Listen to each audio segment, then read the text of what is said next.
So here we continue moving our way very, very slowly through the first half of the first age. To the Turks, they're going to spend 2 cubes to trigger this. Now, I have a leader I want to play, but I'm not going to play him yet. This allows me to flip this. No big deal there. What I'm really getting is the $9 off of it. Go. Oh.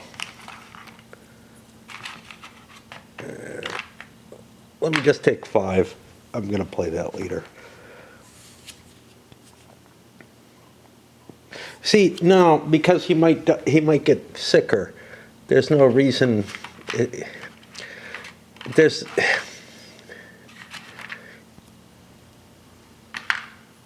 I'd like to for the simplicity, but I'd be at a disadvantage to do that potentially.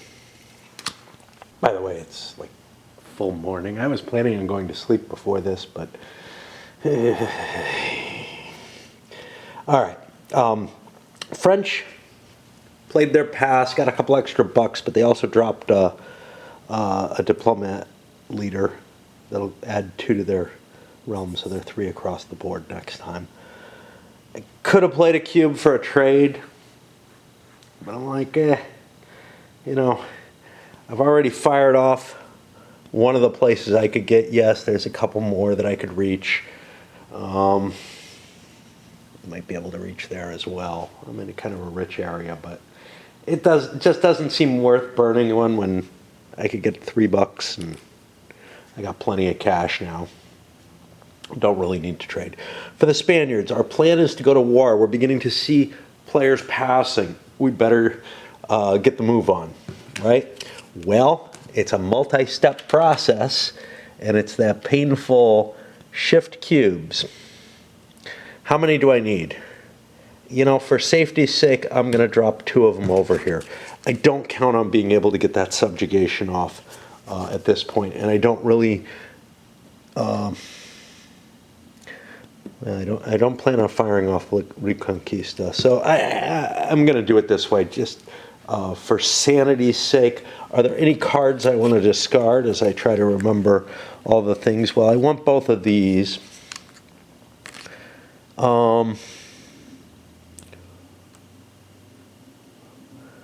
James is a military leader. Am I going to have cash for him?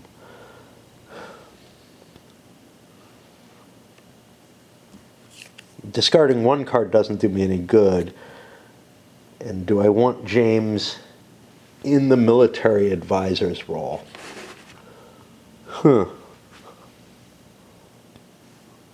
I could draw 1 card.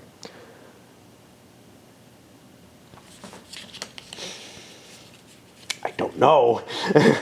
I spent most of my money, supposedly. Haven't I?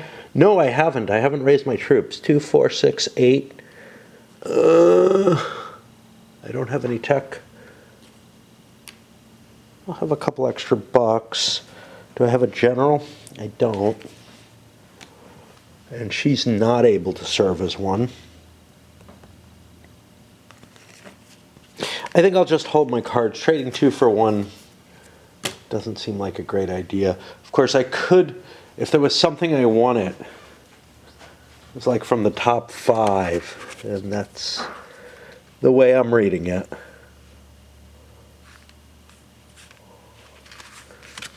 I could get a military leader out of this, and that would actually not be a bad choice.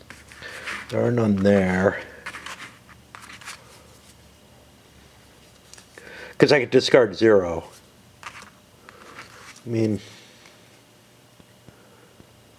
Giancarlo gives me 1 die. But he costs a military. See, that's the problem.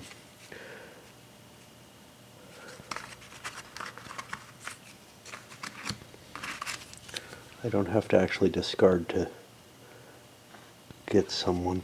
Why don't I buy someone? Do I want a diplomat?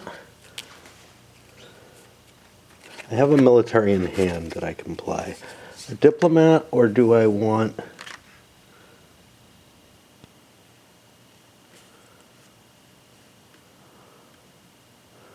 An administrator. Galileo's the only... Oh, I've screwed up their order now. Do I want to buy this? That would cost me a cube. I can't afford to spend cubes on shit like that. Okay. So that's it for them. We drop it over to the English. I'm not really sure what the best thing to do with the English is. I could play around with them, try to get an extra turn out of the system by not taking the event. There are some things I could still do of some interest. I could reorganize. That would be this action. And then do a royal marriage, which might not be a bad choice. On the other hand, Francis would get me a lot of cubes. And royal marriages are cheap. Leaders of that quality are not. And then I also have John O'More. That would cost me all my money if I did that. So then I think to myself, well, what about the events? And I go, look, and by my reading of this one, I can't take this one because I can't pay either of the amounts for that. Which means I can do the Tatar raids. I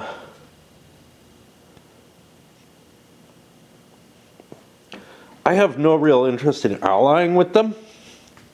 But this is kind of cool to take because I lose a diplomacy. That doesn't hurt me at all.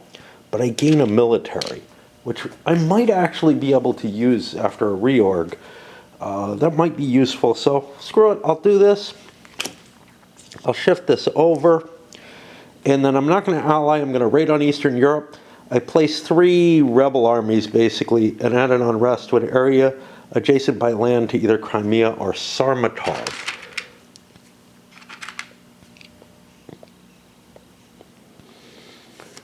It's an unrest. Unrest, there's no markers, I think, for unrest on its own. So let's see. Crimea and Saratov, not Sarmatov. Neither of them is going to help a hell of a lot, but let's fuck around.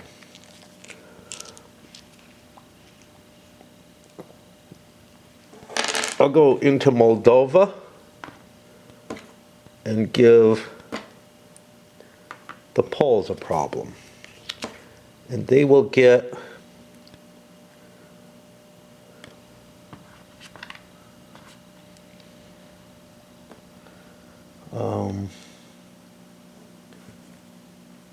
okay. We'll put it on the port instead at Bessarabia. And that may cause them some problems. I'm not sure quite what. Okay, something has just happened. Arrow 1. The last event has been picked. That triggers a thing. Because now, oh, did this have something else? Yes. It's been such a long time since I did an event. Let's look at this first.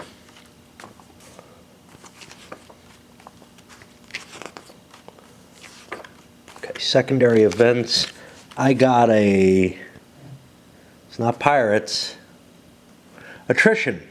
All players that are at war except you must remove 1 land unit as a casualty for every 4 deployed units they have. All right, Spain gets lucky here, but Austria does not. They don't have 4 units though, so they're not going to lose anything. So there's no effect there. Okay. Now, we played, I oughtn't to walk this quickly, I know it blurs and makes issues. Causes some of that panoramic illness.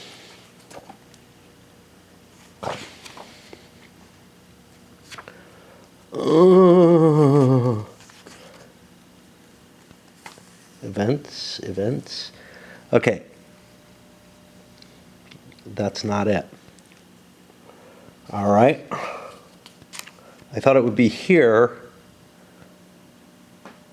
If you are the last player to take an event action this round and there's still an unpicked event remaining, there should always be, resolve the bottom row of symbols using the auto-resolution rules.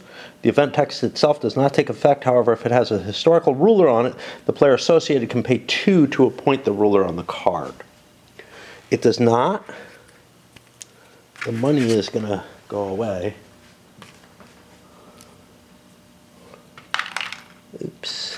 That's how money ends up in the wrong place. All right, so now we look these up, and there's a bunch. Looks like the NPR are going to be acting. Let's take the first one. The first one is unrest or rebellion. Everybody has to roll rebel dice for each of their provinces in unrest.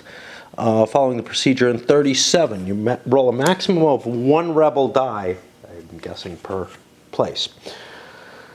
Okay, so we go back to 37, and we grab some dice, and it's each player, so I'm going to work my way through. So the Spaniards get a die there. Instead of the 2 they would normal, no effect. The English get a die on theirs. Okay, they got minus a cube. Lose 1. Okay, I gotta lose a cube.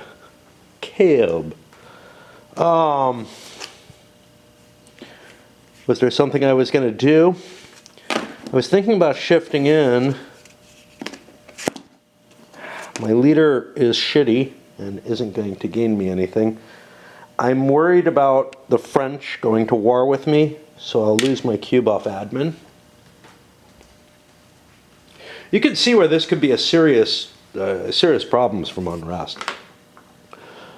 Oh, Austria looks fine. Turkey fixed their little problem, so only the Poles who have an unrest over in their vassal state. And they too lose a cube. Hey, I don't have to think.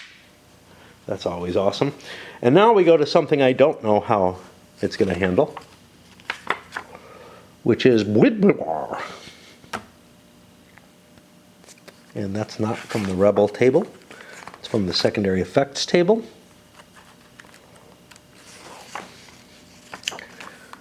Where is it? DNR expansion. For each such symbol that matches the color of a DNR in play. And now, this in part is why there's 2 colors, I guess. I'm not sure. Like, so, is there just blue? Or is there blue and blue? I almost feel like it should be the actual shield in play.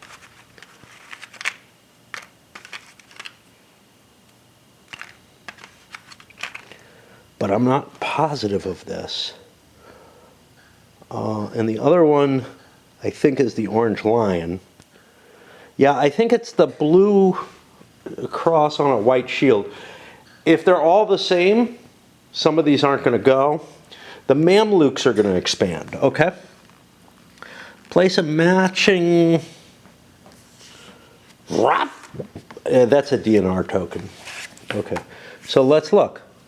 Place a matching brop. Okay. We find a brop. On a province adjacent, I'm sorry, I don't know how to pronounce icon. This may not be a capital unless it's remaining. It can be occupied, owned by the DNR. If the province of an NPR is selected, this province is taken over by the DNPR. But, oh shit. See, I told you about those legs of the table. This happens quite often because I put the chair right, you know, kind of in the middle. Oh. All DNPRs are the same colors as the symbol annex an adjacent NPR province. Prioritize provinces to areas where the DNPR already owns provinces, then province adjacent to their realm. Okay. There are no additional in their provinces. They have these. Adjacent to their realm will be Tripolitania, Kurdistan, and Karaman. And maybe Cyprus, and maybe Aegean, I don't know. Let's keep looking. By land. They will target the eligible NPR with the lowest tax income.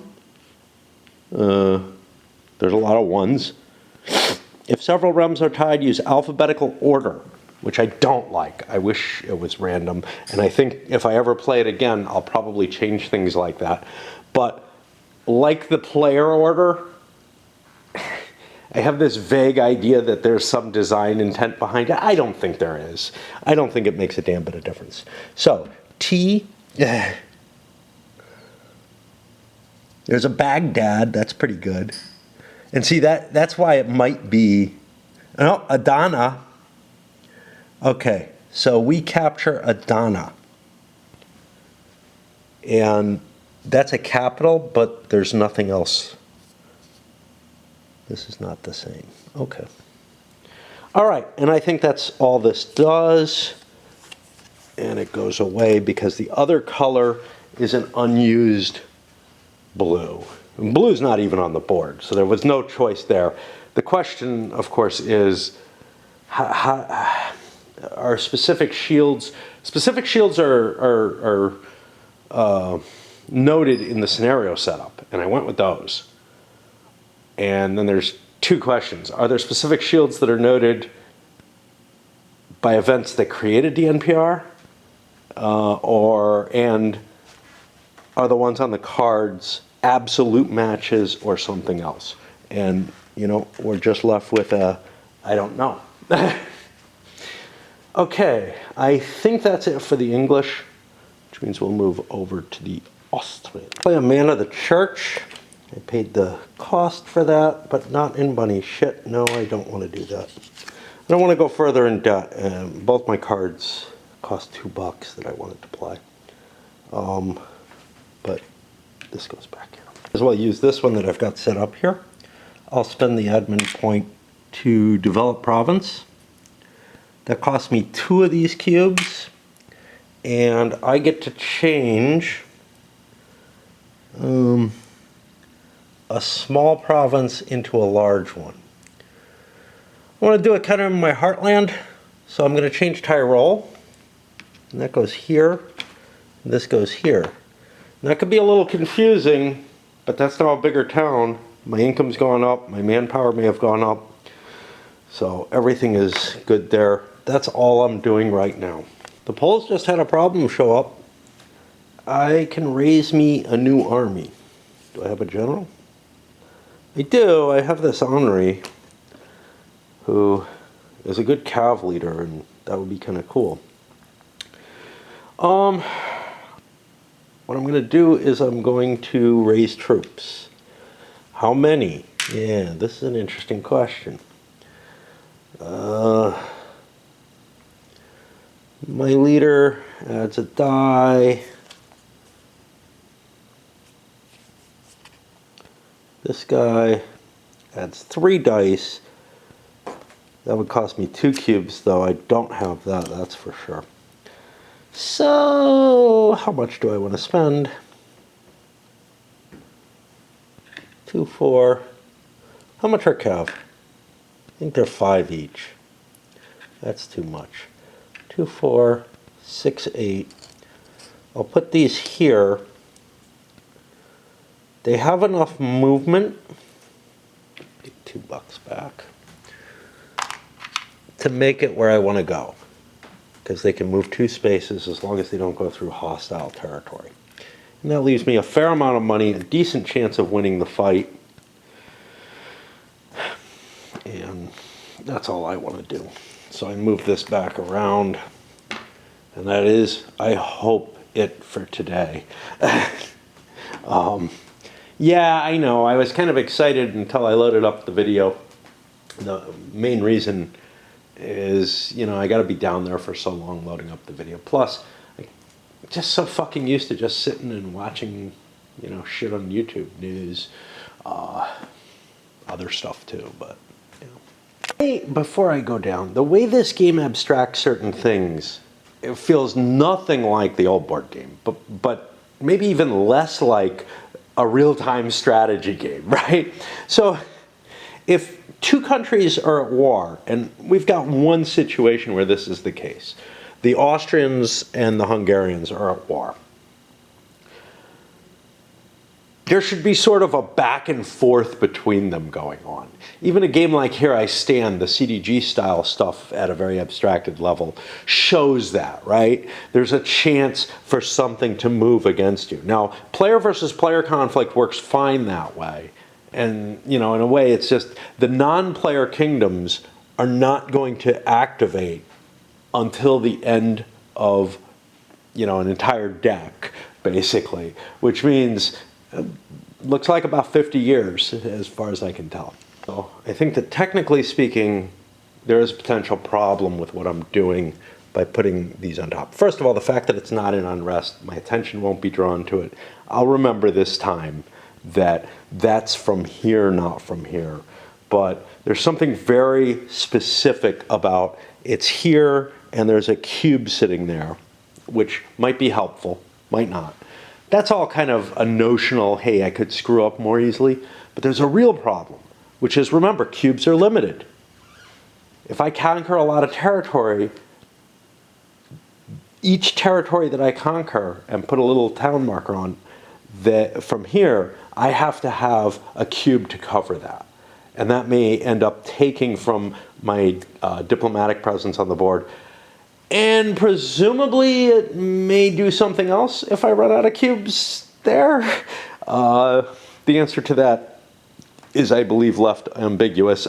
Probably doesn't come up. Now, today I had a nice little surprise in the mail. One of my viewers who I've had some contacts with and has sent me things. Apparently sent me just, you know, a gift out of nowhere, basically. A couple of pouches of tobacco that he had tried and didn't like. This isn't the first time somebody's done this. He's just starting with the pipe and bought a bunch of different tobaccos and found a couple that weren't to his taste. I tried one of them and it would go real well with coffee. I might make myself a pot. The problem is it's fresh, like, you know, out of the tobacconist's shop tobacco, which means, I don't know, I can smoke a pipe of that without it affecting me, but once I start smoking too much of it, like if I try smoking that stuff the way I would, you know, for an hour or so, it's like smoking a cigar. It makes my stomach kind of queasy. It's probably just stronger, but it's also moist. And even when I buy my cheap stuff, moist tobacco seems to have that effect on me more. I kind of like it dried out because I think it weakens the impact. And the other one, you know, probably would go well with some brandy or something. Unfortunately, I don't have any right now, which is fine. I also am not sitting outside and enjoying myself ever. And also a little token, which I now have to figure out a use for. Like, it's a really cool kind of brass thing, I think. All right, to the game. And yeah, Turkey. I can't figure out anything left that I really want to do with Turkey. I could blow a card. I could try to get some cash. Or, I'm in kind of the same position France was in. I can blow a cube to get some cash, or I can get $2 off of this. I'm not really sure which is better, right? I mean, I get $2, but no matter what, I mean, that's the minimum of the trade money. I'm not really hurting for money.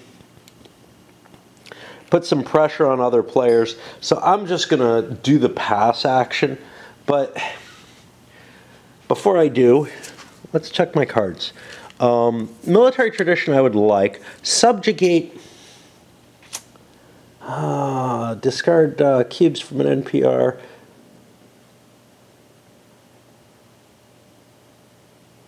So I could annex a one-tax ally. Okay, is this the same? Yeah, because the point is you can vassalize first or the other. Do I have any allies that I'm likely to get? I don't see any, but this is kind of a nice card. The only one that I could pay for is this, and I think I'm going to be pretty big on military, so I'm going to blow the $4, and this is too flat.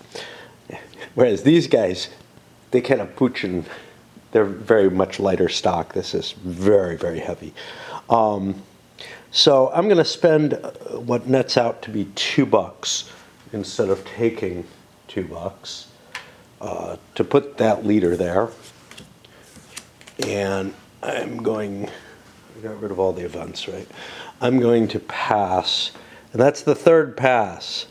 One more pass, and the timer starts. And this is where things get tight. Spain is really worried. They're sitting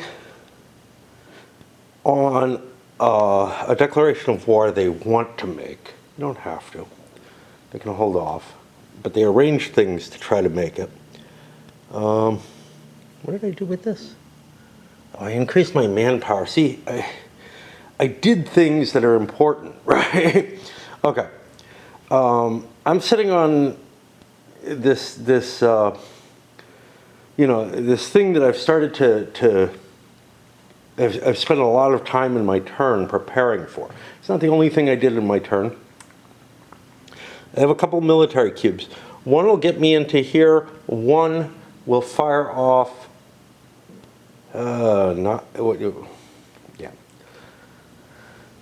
So I got to declare war, raise troops. I'm not going to be able to do it. I didn't set this up right. I don't know why I have 2 admin counters there. Whether I failed to shift stuff over that I was supposed to, or what. But I don't think I can do it anyway. 1 cube gets me the declaration of war. 1 cube, and then I can raise troops. 1 cube moves me in here, I can fight a battle. That's 2 of my cubes. I have a 3rd cube that I could play, because I win the battle, presumably, which would let me siege 1 thing, unless I bought a cannon. I can't buy a cannon. So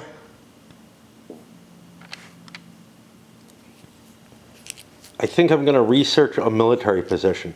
I could pass and try to put pressure on other people as well.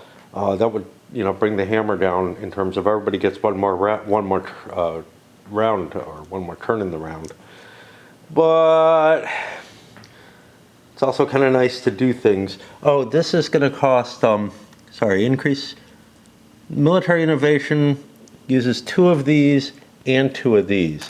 Let me think if there's something I want, and I think there is. I think I want the cannons. That'll make things work more easily next time. I do.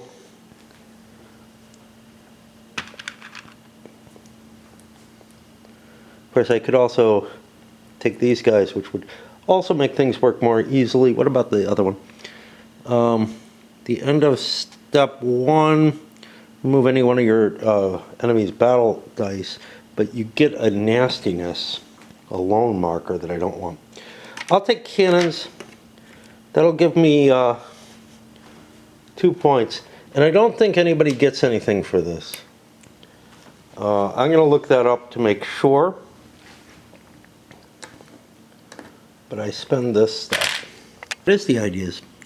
An idea, any player that has already researched the idea gets a point. So that was researched already by the Turks. So the Turks also get 1 off of that. Now, once 3 people have researched it, nobody else gets any points. Like I said, it's kind of like a Ponzi scheme type thing, but not really. It's just this extra bonus if you choose to research something first that other people are going to actually want. Sure of the value of this because cards kind of, the dice can kind of take care of it, but I'm going to spend 2 cubes because I have military points left and remove the unrest in both these areas. If I wasn't planning on annexing them, I wouldn't do it. Because, you know, if I was planning on a peace that didn't result in an annexation, I would just be like, okay, you know, that's fine. And the Spaniards might have wanted to do that instead of buying the cannons. I don't know. I have troops present though, which is helpful because if there is a rebellion, that generates rebel units if I have troops present for a fight. Austria is considering a pass action. However, I have some cards that I might like to play, and if I pass, I get $1. That'll give me $2, which will let me play one of those cards. Although, maybe not the cards I want to, so I may do a reorg first. I went to look it up because I know you can't do anything after you pass. Let's see. I would be able to play the military reforms without doing anything, without taking another turn. So that's probably the one I would do. Although Man of the Church is exciting too. Okay, so I go to look up to see if there's any timing on this. Where's pass? Son of a bitch. I was just there. Oh, minor actions. Minor actions do not complete the turn. Minor actions may be taken on the turn that you pass, but you may not take them again in the round once you have passed unless as a reaction. I think...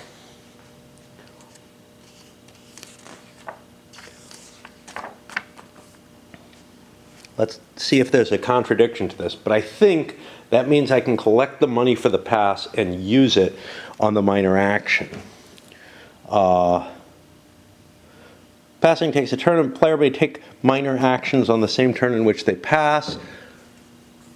It doesn't seem to indicate that anything really restricts you from, I pass and now I take my minor actions. You're allowed to, do the minor actions inside the other action. So, I guess we'll do that. We get $1. We knock this over. We make a mess. Our little fingers don't work anymore.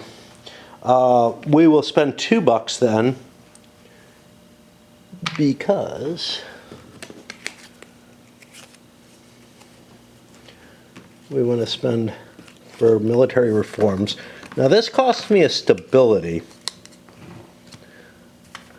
which is a reason not to do it. Maybe I wanted to reorganize, do the Man of the Church instead. But I'm only down to -1. I'm going to go down further though because I'm going to be at war, and that costs one of these, and then I put 4 cubes on here for the further uses. We moved the pass.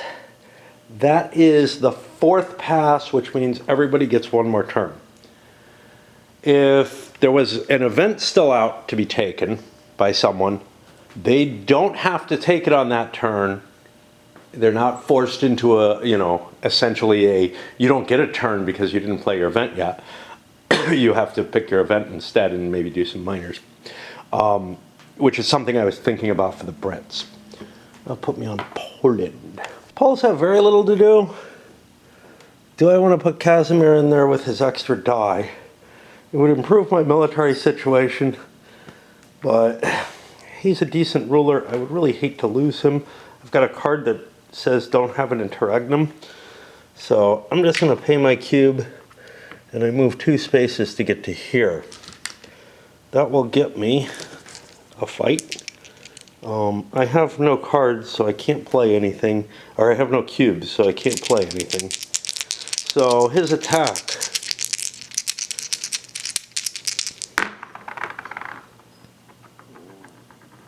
Okay. Looks like I hit 2 of theirs, and they come back.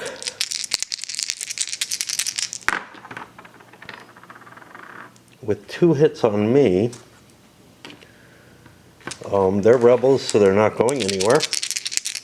These are simultaneous. I get a hit, that's all I need.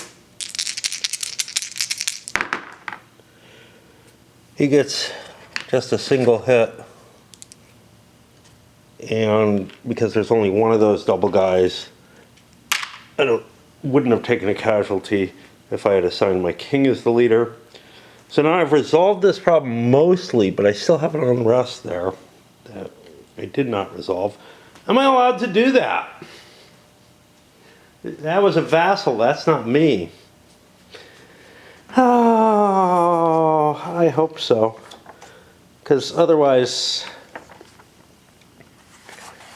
it's kind of a pain in the ass. Vassals, 33. Let's make sure. Otherwise, I wouldn't have raised my army and whatnot, right?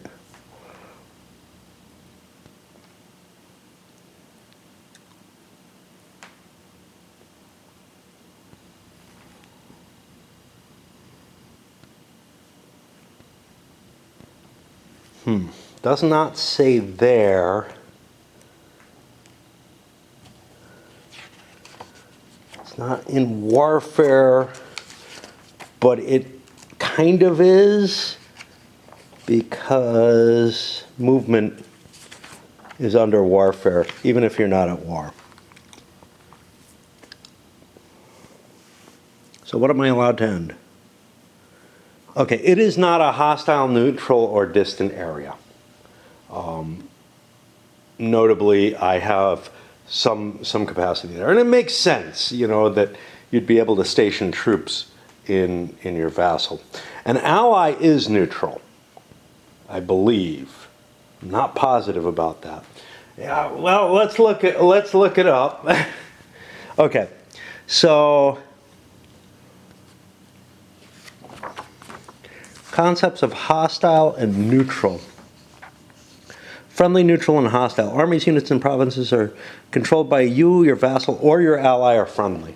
And it doesn't have to be an ally who's involved in a war. Okay, sweet. So that's the end of the polls.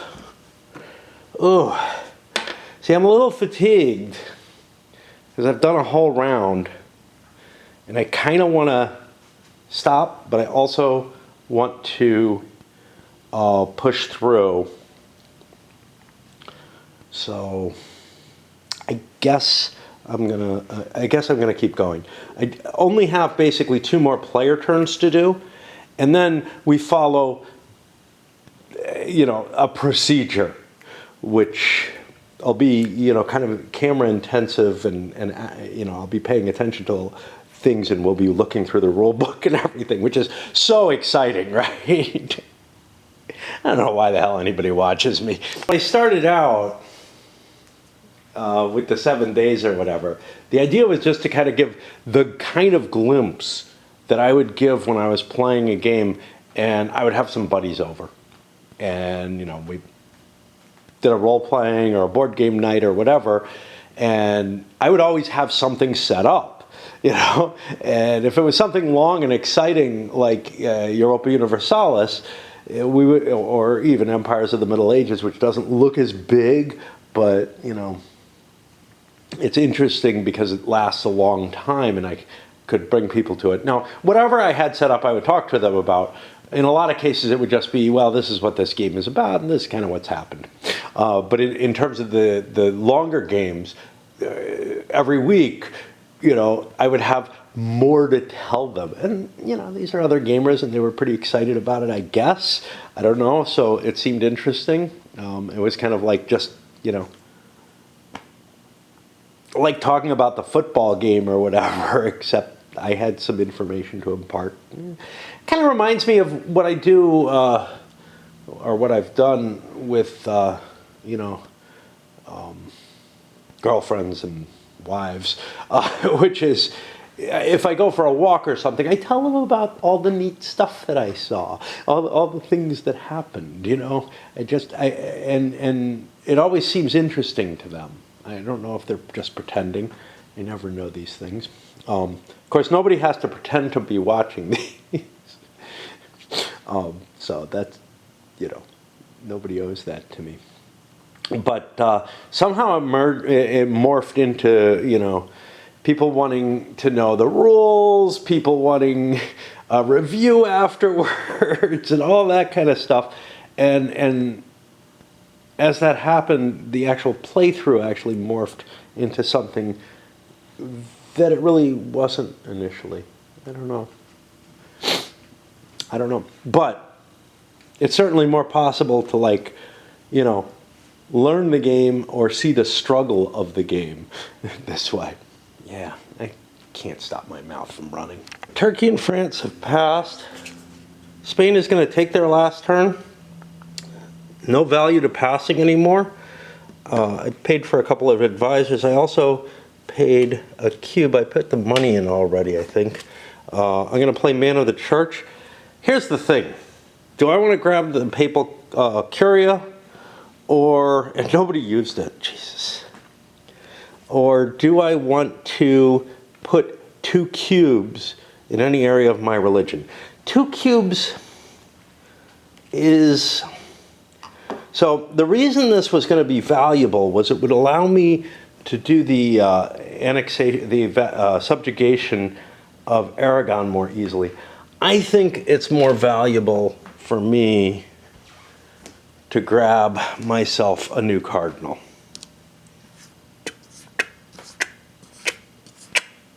There we go.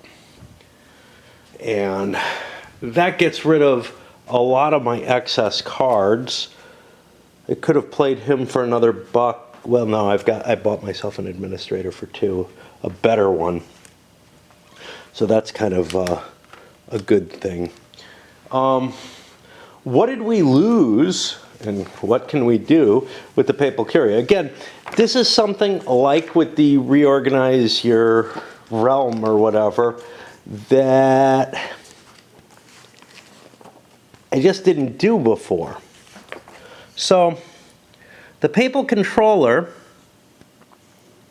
has access to the papal actions and receives a bonus point, pays less for increasing stability, and $1 less per advisor during the pay for them, not buying them initially. The uncontested papal controller is able to... oh no, I could do the Crusader excommunication, even as a contested one. Nobody did it. You know, Austria could have excommunicated a Catholic realm. A PR whose ruler is excommunicated loses some stuff.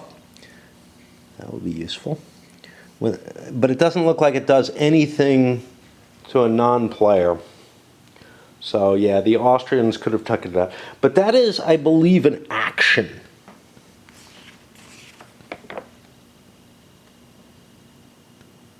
I'm not sure. It says 1 papal action. And it's not going to have a direct cost. I think it's something you actually have to do. Unless it's on the minor actions. It is not. In each of the round, the may perform one. The fact that it says that it calls it a papal action, that these things are called actions, I just feel like that's the intention. Now, the most I would find is somewhere where it actually says that they are. Because under the papal section, if it doesn't say that they're like, you know, as a minor action or anything, I think it's just another bar on here, another kind of action that one person in the game can take. Nobody has taken one. I'm not going to get a chance because that was really my last round. The only thing I could do other than pass at this point is I could do an event afterwards. And that brings us to the English. The English are going to reorganize the realm. Seems weird because I'm done with everything, but I got 1 cube in a place I don't need it. I'm going to move it over to military. That allows me to take a minor action, and I will buy Brody with his 2 extra dice for that cube. Now that wipes out my cubes, which kind of sucks, but I also get to play with my cards. So let me do a discard there and see what I pick up. I can get rid of up to 3.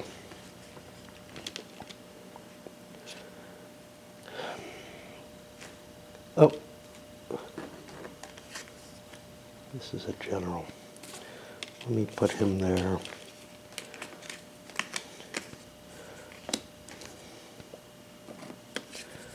For $4, I could put this guy as a military leader.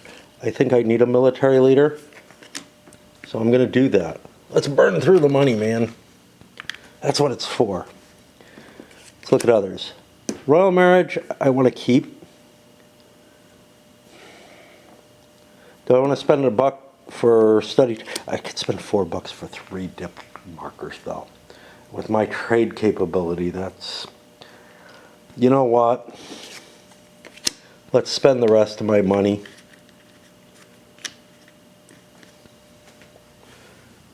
So I'm not going to do a discard at all. Or I could discard these 2 and get 1 back. These, I like the study technology, that's the problem. But is it worth holding? I don't know. I'll hold it. Okay. That's the end. These guys have both passed. We didn't get a power struggle there. There's no Imperial Army, which I don't think is right. Yeah, there should be one there.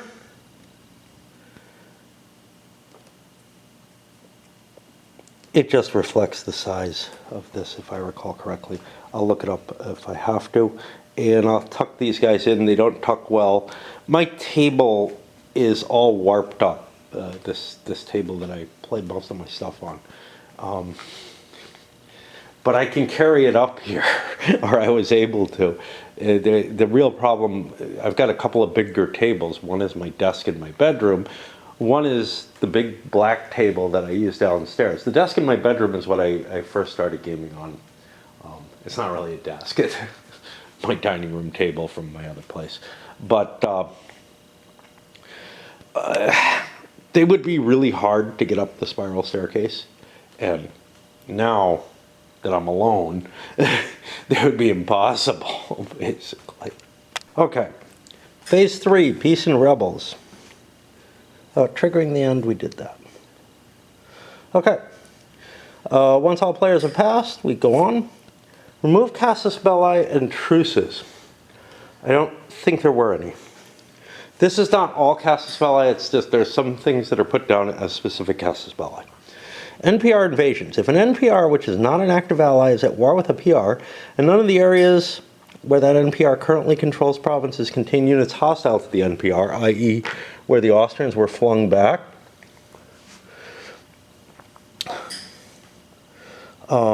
the PRs now face an invasion from the NPR, page 36. Let me use this as a... Let me get these scenarios out of the way. They're just causing me trouble.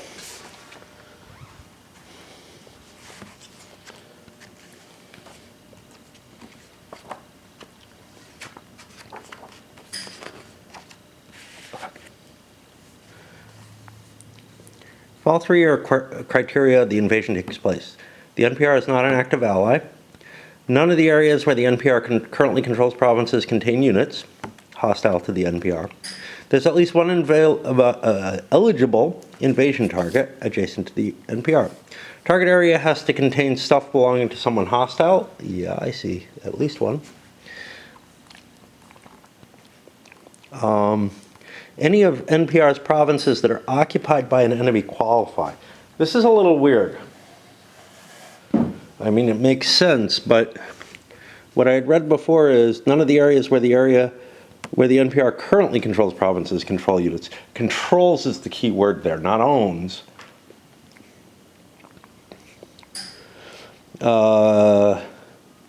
Can't go through sea zones if there's a ship hostile to the NPR. And can't go into an area where there's another force. The invasion goes as follows. If there's 2 or more adjacent areas, there are. I have Austria and I think this is Venetia.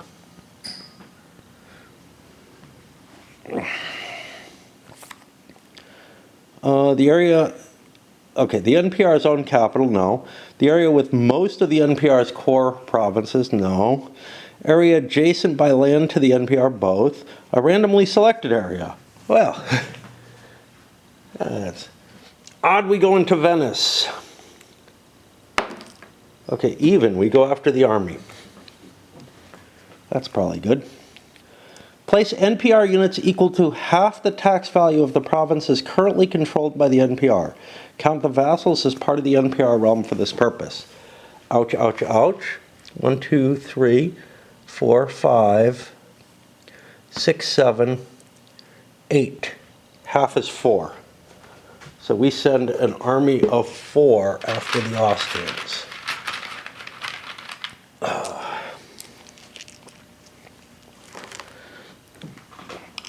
Resolve a battle immediately if there are any military units in the invaded area. From this point onward, these will act as if they're a rebellion. They stop being sort of the NPR army. So we come over here, and the Austrian army is under attack. I have a military cube. I could do something. I don't have any military counters, but I do have this. Innovative tactics could give me 4 battle dice in a land battle. That might be worth it. So I blow one of these and one of these to get 4 extra dice. I don't know where to put the NPR. We'll stand him up here. So we want to win this fight. My ruler could also go in. That would give me another die. I don't want to waste him.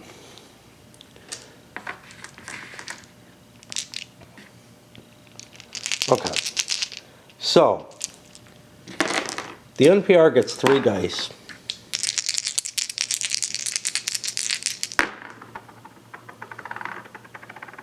And they get a hit on the Austrians. I can only do a maximum of 2 hits. That's the only problem. So this is 6. I'll get another die. Okay, I hit plenty. Nothing can happen. I do 2 hits to the NPR. Okay. I'm going to stick around and fight another round. The NPR outnumbers me. I don't think that matters. I'm not absolutely sure, but it means I don't have to look it up. The NPR rolls 3 dice. It hit me twice. I get to roll 7 dice again with a maximum of 1 hit. There's no ruler or anything. There should have been a leader for this. So 1 NPR is left here in Austria. My army's been defeated. Austria is in real trouble. I hope Hungary beats them. I hope they conquer Austria. That would be so awesome. Like, I hope they just conquer the entire kingdom. I don't think that can happen. I mean, they have to own everything and getting through here. This does not count as an invasion of the Holy Roman Empire. If it had been another player that moved in there, it would be. Might be if it was a dynamic NPR. Honestly, I don't think Hungary can win the war. Here's why. Because this is just a rebel. That's all it is. Okay. And we go back to where we were. Oh, I need to rest. I'm sorry. Breaking out into a cold sweat. I think it's that tobacco. I trust the guy who sent it to me. I don't think it's laced or anything. It's that it's. I've had this happen before with the richer tobaccos. Like, it's why I wouldn't smoke a cigar while I'm playing. It's just too much. Okay. Whereas the stuff that I dry out, I think is barely tobacco, essentially. I think it doesn't deliver a hell of a lot to me in terms of nicotine. It's just flavor. Okay. I should take up vaping. It's more expensive. All right. Perform this step if there are any rebel units on the board. Resolve areas in order of the most to the fewest. I think we only have the one now where the Hungarians came in. With both rebels and unrest, there isn't any. For each area with rebels and no unrest, move all but one rebel to an area with unrest, which is adjacent by land. Prefer the area with the most pitchforks and the most PR, and then alphabetically, they cannot move to an area in which they are outnumbered by PR land units.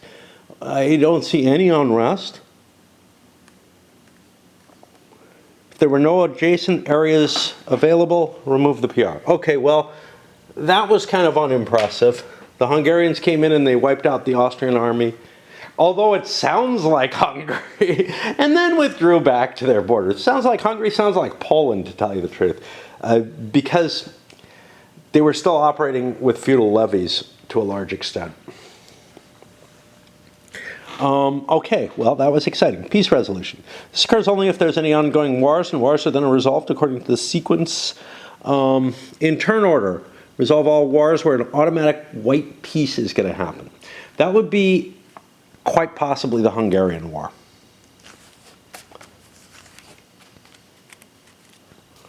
Let's check the page we're supposed to look at here.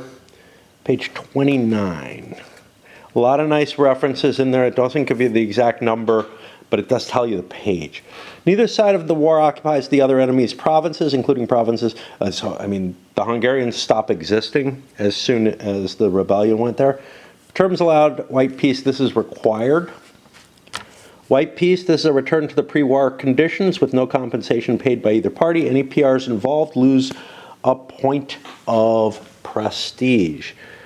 I saved myself a point of prestige.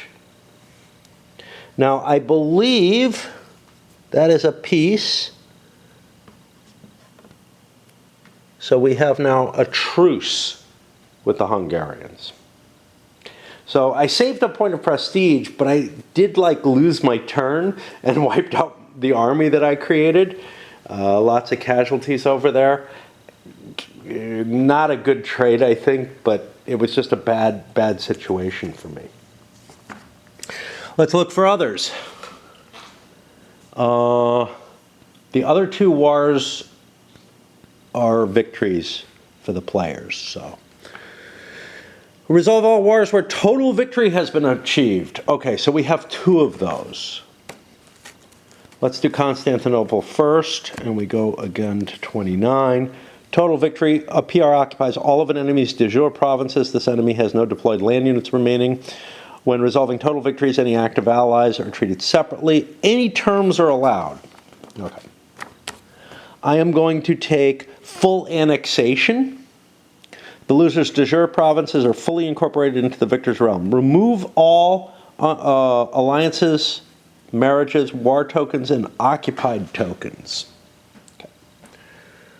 This is where things get a little screwy because the war goes away, the occupied goes away, but my little trick I have to account for, and that goes there. This is not in unrest. I'm going to be losing this claim because now I own it all. Just something to remember, but let's keep looking. If the loser was an active ally of a PR, that PR loses 2 points of prestige. The victor may, by discarding a claim from an area, also remove 2 unrest. I probably didn't need to do whatever I did to remove that unrest. Again, you have to know all the different consequent things that happen. And they're not, they're not intuitive and obvious. The fact that, I had a claim and that means that I could do this isn't clear. The same thing happens with England. Both of them wasted an action. All right, the same thing happens with England. I get rid of these counters.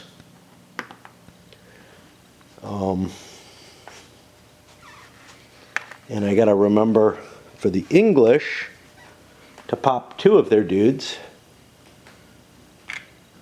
off of here as we've increased our income.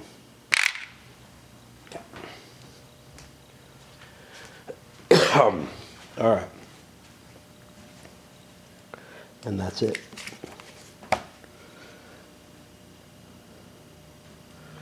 Okay, then we would finally handle the aftermath, returning any land units in neutral areas to their owners' realms, flipping all of these over. That marriage returns. I've sort of succeeded in keeping my marriage. One of the things you can do is, in a partial victory, is you can do something with the royal marriages. Okay. Prestige penalty, disputed succession. No, sorry. This was the disputed succession. Flip over all bloops that still show one of these. Each player loses 3 for each of theirs getting flipped. Okay, so I get screwed, actually. So I am going to be at -2. Huh. That's this marker. And I have to refer that with one of these. They didn't, extra wooden pieces for a negative. Doesn't make a lot of sense, but that is a less than optimal solution still. Okay, so I lost that. A player may avoid this penalty if they are the only PR to have an alliance on the realm with that. I do not. And also have the most cubes. I do not. I might have been okay by not declaring war, but I couldn't tell. Players who now have bleeps in occupied enemies or rebels, that are occupied by enemies or rebels, will lose prestige equal to their tax value. Nobody has had that happen. Nobody's got an interregnum. Players who have religious dissent, a religion other than their state religion in any of their areas, add pitchforks to one of their things. I don't think that's the case anywhere. I'm a little worried about Poland. Poland has Orthodox areas, but my state religion is Catholic, so I actually have a problem. Okay. Well, we got to fix that. Should have done it. So we flip one disc in each affected area. All right, let's start looking. Orthodox. Vassals do not count, I think.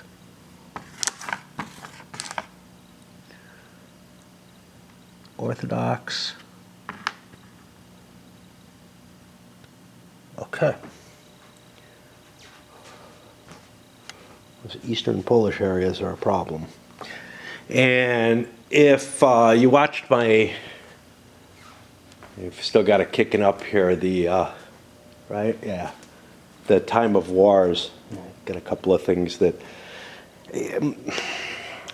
even if I had real shelves, this would be a problem because I have to move everything. It's much easier to deal over there where they're just on the floor or whatever. But yeah, it's a pain. And I generally do a reorg when I start piling up too many games like that that I don't have a space for. Okay. Players still at war must add a couple of unrest. The Austrians got a white piece. Players with -2 stability or lower must add unrest. I don't think anybody's that bad off.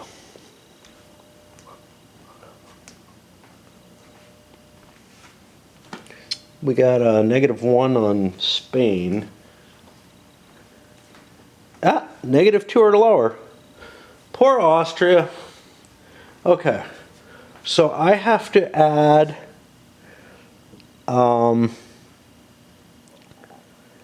players with -2 or lower must add to one of their areas. Yeah, I don't know. Let's not put it too far away. Let's put it here. Österreich. All right. Roll rebel dice. All right. So anywhere where there's rebellions, we're going to see some rebel dice being rolled. Are there really only 3 of these? I guess. Yeah, that's the maximum you can roll. Each player must roll rebel dice. They're rolled on a per area basis. This is page 37 we have to go to. And this is the kind of thing, this whole section, because it happens fairly seldomly, is the kind of thing that I would have to regularly, I think that's done, regularly look up and follow the procedure. And that, I'm perfectly fine with that. That's got nothing to do with the Euro nature of the game. That would happen in Europa Universalis too. I have to follow the procedure. Eventually you get kind of used to it.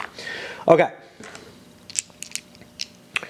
Let's look for places with rebel dice. First place, Spain. Now here, unlike in that card that I that generated rolling earlier, I get 2 dice present. And I get no more 2s. I lose $2, and I have a rebellion. So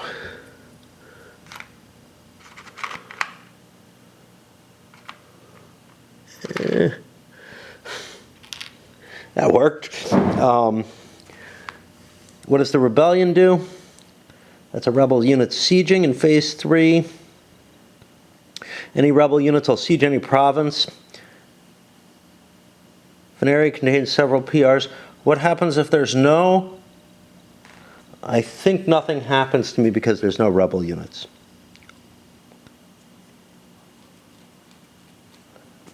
No, that's a rebellion. Let's keep looking.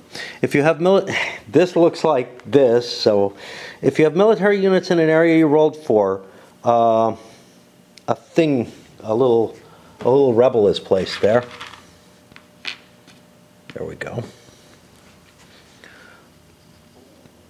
Triggering a battle after all rebel rolls have been determined. Okay, we'll go back to that. The only other rebellion is over. No, we have 2 more. One over here in Austria. Kind of have to scan the board because these can sneak up on you. Where nothing happens, and then the Poles have a rebellion or have an unrest, and they take a $2 hit as well. Okay, fair enough. We go to that battle where the Spanish have no general. I could commit, but I don't have a possibility there.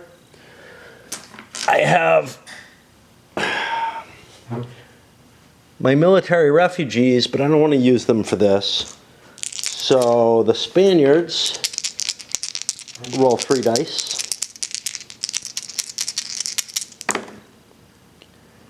And they wipe out the rebel. And the rebel rolls 3 dice. And it gets a single hit on the Spanish. Really, it's just Castile. Okay. That will be the rebel phase.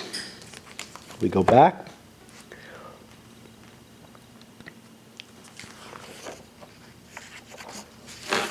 To income and upkeep.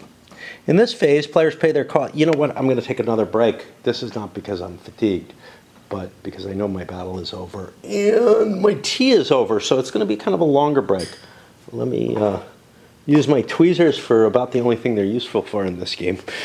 If I didn't have my tweezers sitting here for whatever reason, which I think is mainly for holding places, I think only for holding places, I might grab a pen or something. And you'd be like, well, what's wrong with that? Yeah, well, the problem with a pen is that it could leak ink or mark the rule book or whatever. This is a little safer. And it's the only things I have up here, I guess. Or got an eraser, I could use that. That would be safe. A little bit, but now I'm challenging fate. I made myself some coffee. The taste of that tobacco really made me craving coffee today. And I'll probably up the ante a little later by having some more of the tobacco. I'm just having my normal black stuff right now. But I also probably won't be up here during that time. I've got to do a lot of work over on my addiction game. Okay, so let's, I don't know. I don't know whether I should do one country at a time. I feel like I should do one country and then come back and report. So the first thing you're allowed to do is cut costs. You can fire advisors, disband military units, recall ships at sea. All of this is allowable, and it's an attempt to cut costs. It's the first thing you do, but I'm going to kind of work it in with everything else. So let's take a look. Base tax income. That's going to be town tracks. So we're going to be at 16 for the Turks. Vassal tax income. They don't have any yet. Advisor upkeep. They pay their advisor costs. The papal controller is called out here. That's good because it's easy to forget little things like that. That's one of the... So I kind of rely on the rules because there are so many modifiers and such not, and I'm working through these charts all the time to give me those reminders, and sometimes they don't. So what were we at? We were at, I gotta remember my number, 16. I have an advisor. He's a $4 advisor, so that puts me down to 12. That's an expensive cost to keep. Now I have to keep my maintenance for my units, 10. No mercenaries. Ships remaining at sea. I have 2 ships at sea. That's okay. So I go down to $9. We go interest on loans. I don't have a loan. Plague effects, there aren't any. My stability is even, so I don't get anything. So I'm going to get $9 as my total. Shit. That's going to go away very shortly. 9, 10, 25. I'll take one of these big boys.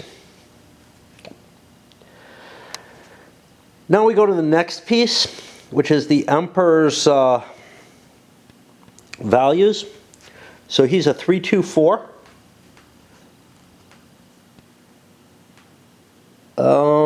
The advisors should come in here. I don't see them listed. Okay. So he's actually a 327.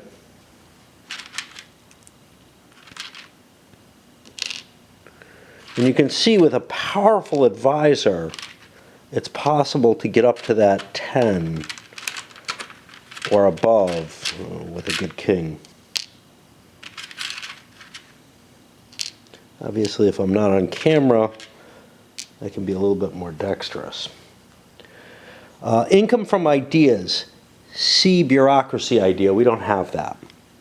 Corruption. Okay, the money in my treasury. I have 31. I'm not in trouble until I break 50. Collect monarch power. Here it is. That's this. Oh, this was the emperor's. Yeah. Okay. If I had had higher stability, things might come as a bonus. The emperor gets additional money and additional monarch power. I was doing this wrong. Score prestige. If you're uncontested papal controller, you get something. Crusades, power struggles are taken at this point. Disband allied units from their armies. Those would be black units associated in the army. They go away. Update manpower reserves. Okay, so now I have to count my total manpower. And I fucked up. No. Okay, my manpower is 8, 4, 5, 6, 7, 8. I'm good. I haven't gained anything, even though I took a new town. How did that happen? That's a good question. 4, 5, 6, 7, 8. I think I cheated. That's all I can think of. Something is screwed up. So I got 2 biggies, and 1, 2, 3, 4, 5, 6, 7, 8, 9, 10, 11, 12 of these. Yeah, I think I cheated and gave myself an extra manpower. It's okay because I didn't use all my manpower, but I may have made that kind of mistake somewhere else. Refresh exhausted. You refresh half of them, minimum of 3, maximum of 6. I didn't realize there was a minimum. Refresh all merchants.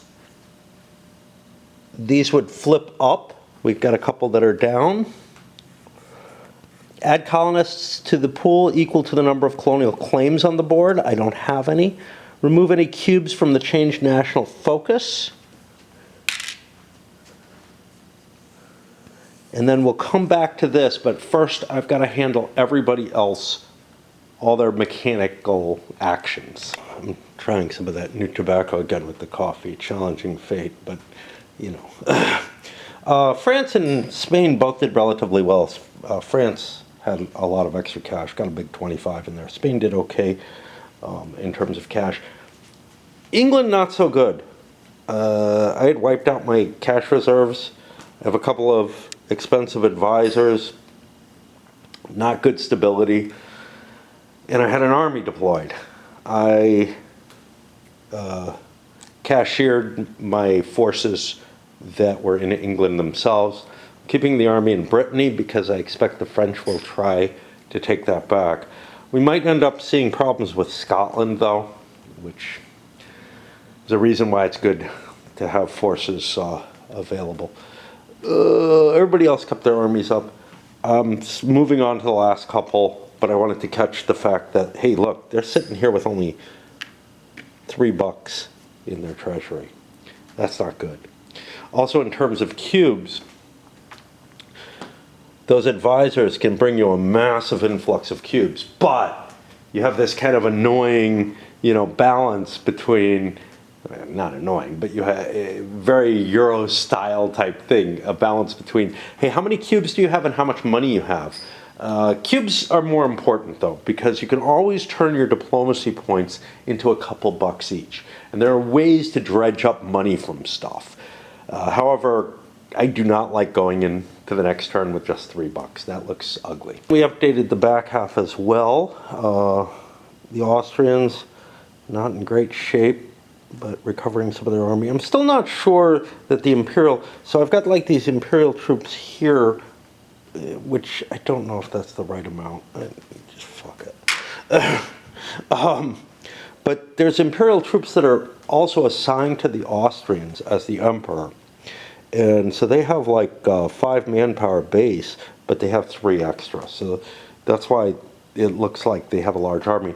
They actually don't, but they're able to rely on the manpower reserves of the Empire as a whole.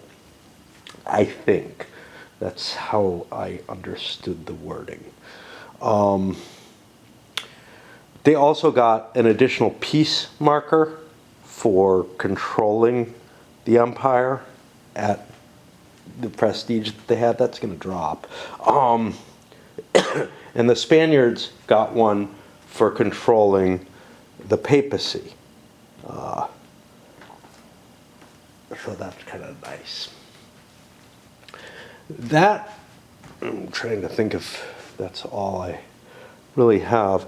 That brings us to the next stage, which is the cleanup.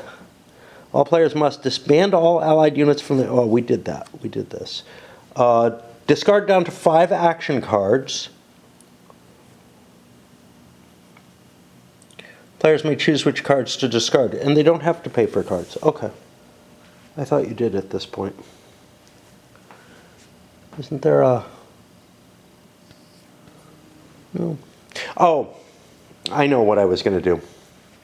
So, there's a good reason for the Turks to pull their navy out. And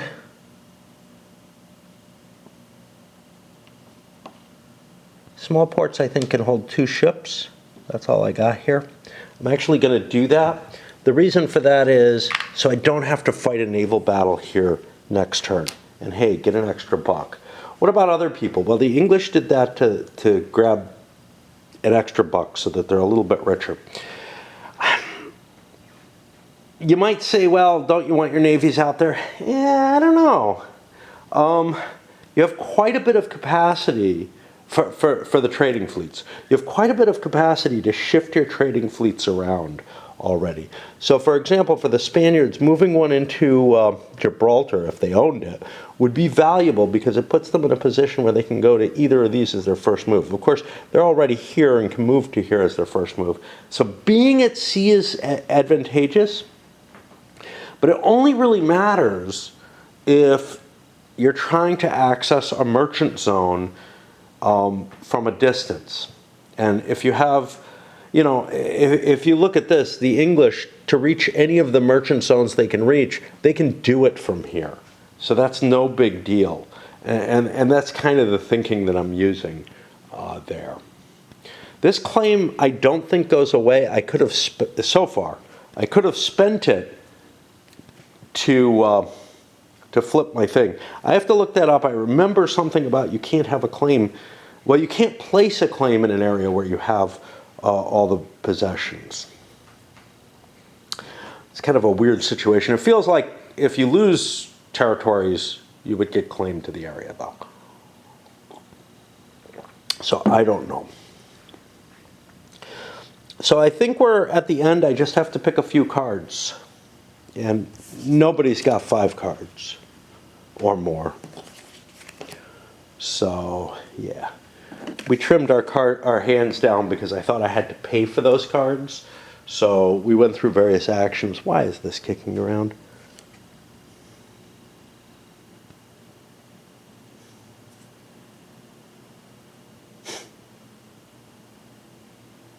Was this a discard?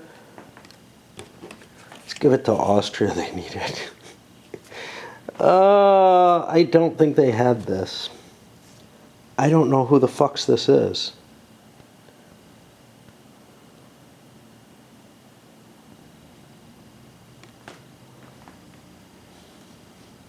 I'm just going to discard it.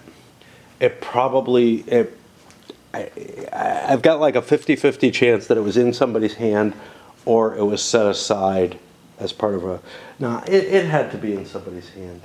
It had to be. But whose? England and Austria are our choices. Well, I mean, it's possible it could be Poland, too. I'm going to give it to Austria just because they're doing worse than everyone else. And I think it's as likely as anything else. It's like, I think there's a slight chance that that should be in the discard pile. And there's about a 50-50 chance that it's English or Austrian. That is really the end of this period. Not of the age, but of this set of rounds. That means we go to the draw cards phase. And here's where it happens. You have to pay $2 per card you want to hold after you draw the cards. I'm going to stop here, but I think I'm going to be loading this up after I go through that section, because this video is going to be fairly short comparatively. I'd rather pad in any discussion of the new events that are coming up and the card choices. But I don't want to do that right now for various reasons. I see where I was confused and bothered. Phase 5 cleanup, I did the player half of that as I went to each player's map, but there's an X half for the board map. So remove alliances from bots and from DPRs. Remove all plagues, famines, whatever. Adjust imperial cubes to match the imperial value. Why did the imperial value not change? I thought it just decreases every time. Maybe I'm wrong about that.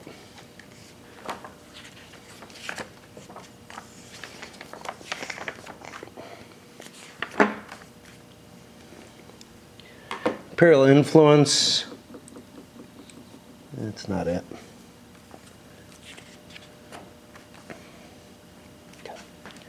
Imperial Authority.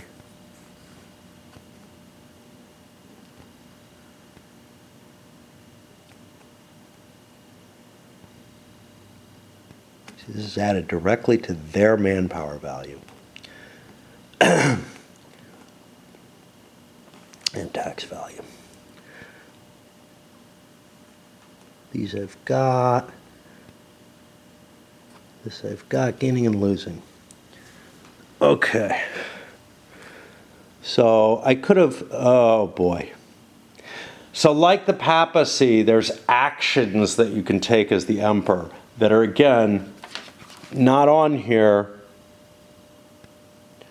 There's like a set of imperial actions. And I look on here to see, hey, what can I do? What can I do? The emperor needs his own little, like, maybe cheat card or something.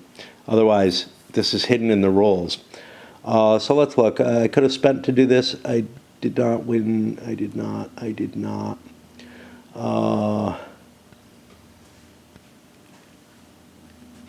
Okay, so nothing happened there. Well, no, these are events. So this is the weird one. Event actions, spend admin equal to 1 plus. So if I had spent 4 admin, I could increase the imperial thing. There should be something here. There should be 2 more lines. One line for, and I don't remember what it is, but there's something the papacy can do. Oh, no, 2 lines for the papacy, essentially, or 1, which is take a papal action. It has no cost, but I think it costs you one of your actions in terms of, like, it doesn't cost you cubes or anything, but I think it takes one of your turns. Not clear that it does, not clear that it doesn't. No idea when it would happen if it doesn't, though. Like, it should either be a minor action or it should be listed here, and I don't see it there. And then there should be the imperial action, which allows you to spend the cubes to increase your imperial power, which is a pretty sweet bonus, honestly. Of course, I mean, you can see the kind of advantages that you get, plus you get additional troops and additional income. However, there are other interesting things like admin, increased stability. You're not allowed to just build cities up. That requires a card. Did I go through everything yet? Remove all units from the Imperial Army if the Emperor is at peace. Yeah, that's something else. That's when the Empire is at war, that box where I put a few counters. And it should not be that small. Remove any tag chits from the committed to crusade and the defending the HRE. This is one that I needed to do, pass the first player token. It goes to the first person who passed. I don't fucking remember because I already reset those. Wondering, hey, why? Those should be reset, right? Who passed first?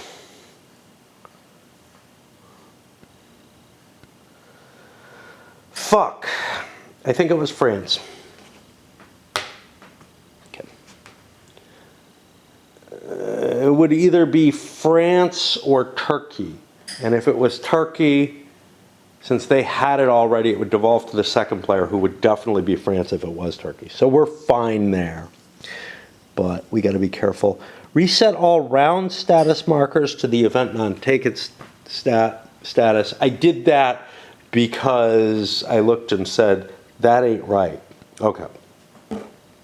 And now we are going to hold off and do the card phase and then start with the action phase on the next video, I guess. Oh, boy. Let's open up into the new cards. First thing we do is we reveal the event cards. Now, let's go back to the set to show it.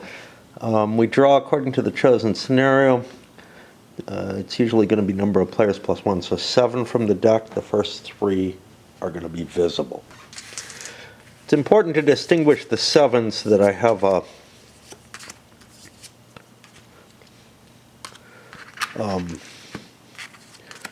a size of the turn, I guess. All right. And we want to look at these suckers. End of the 100 Years' War. It's not over yet. France and England each gain a military. Whoever plays this also gains an additional military. Comes with Louis XI, who is not as good of combat as Charles VII. Surrender of Maine. England, if at peace, may cede Maine to France. If they do, France and England each gain a stability, enter a truce, and lose a claim in the other's realm. If not, they both gain a military, lose a stability, and any truce between them ends. The player who plays this gains a diplomacy. Maine. That's down here. Now,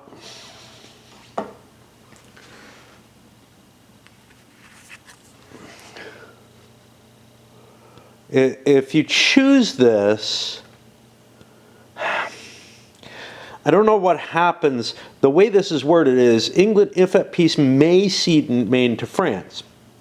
If they do, this stuff happens. If not, bad stuff happens.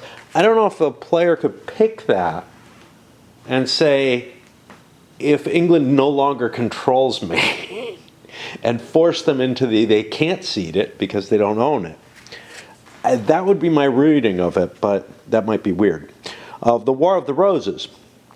Add 3 unrest and place 3 soldiers, 3 rebels in Northumbria. And, oh boy, crush the rebels. England must exhaust a couple military or add unrest in Wales and Wessex. They then gain a military and some prestige, and you gain a military as the player of this. Now, if England plays this, they can get both military off that. Await this situation. England loses stability and a prestige. The player gains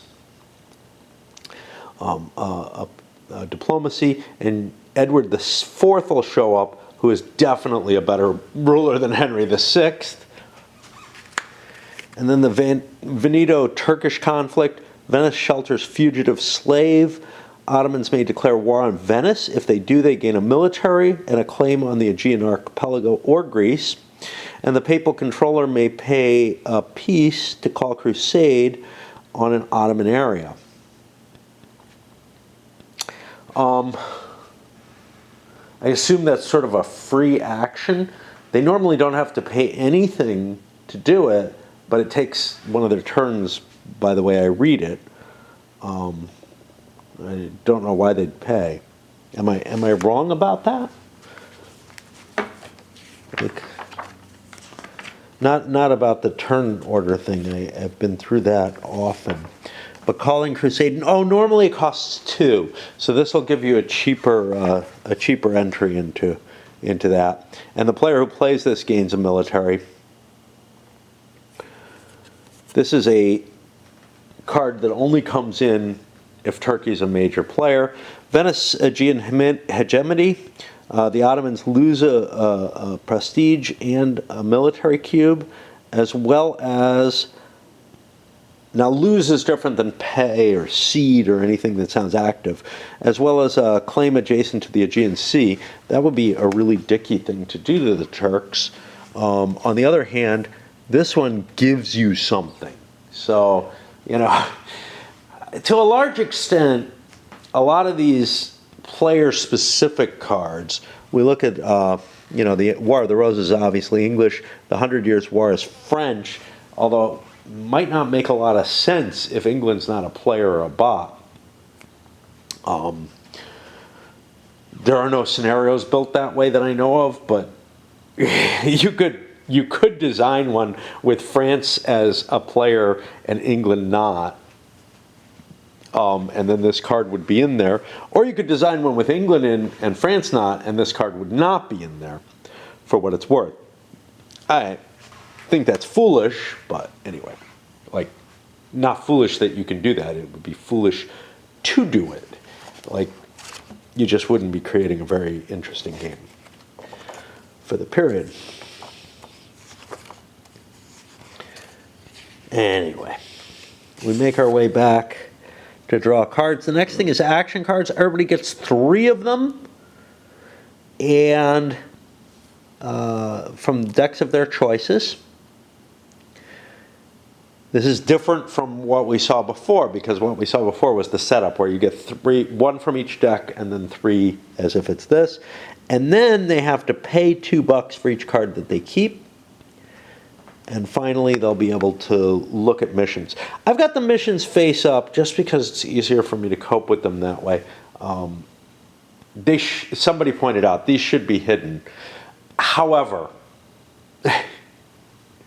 you kind of know at the beginning of the game, they have like 3 each to pick from. But now, after this turn, you'll be able to swap out whatever you like. So pretty much anything, you know, that a country might want to do over the course of the entire game could be available to them. It's likely they'll be going for more, for things that apply to the period. All right, so we'll go with the drawing cards. I'll probably do both at once on a player-by-player side, because that's not the word I'm looking for, but my brain can't work well enough.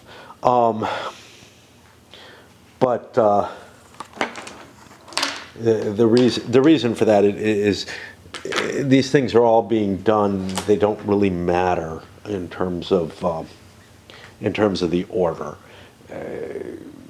I'm going to be picking my cards, paying for what I keep. If we did it in order, everybody would get to draw.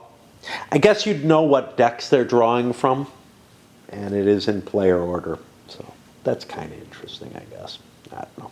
I want to zoom in a little bit. By the way, I'm using this instead of a die. This is the little boat that somebody sent me to indicate whose turn it is. But right now, I think I'll just be going through everything. I've got my computer trying to restart.